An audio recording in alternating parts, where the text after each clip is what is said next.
రత్నం గారు లాంటి నిర్మాత బతికుండాలి, రత్నం గారి నిర్మాతకి ఇబ్బందులు కలగకూడదని చెప్పి లాస్ట్ మినిట్ నేను చూసిన తర్వాత స్టెప్ ఇన్ భుజాల మీదకి తీసుకున్నాను. క్లైమాక్స్ని ఎలా భుజాల మీదకి అంటే, ఎందుకంటే ముఖ్యంగా ఇక్కడ ఇది ఇంకొక బలమైన స్టార్ కాస్ట్ని చాలా బాగా చేశారు.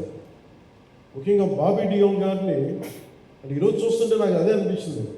ఈరోజు మన ప్రెస్ మీట్ కూడా నేను వచ్చాను.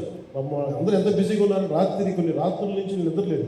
మనోజ్ పరమహంస గారికి కానీ, రత్నం గారికి కానీ, జ్యోతి గారికి కానీ, పాపం ఈ సినిమా ప్రమోషన్ సింగిల్ హ్యాండెడ్గా పాపం నిధి అగర్వాల్ భుజాల మీద చేసుకుని నాకు బాధ అనిపించింది.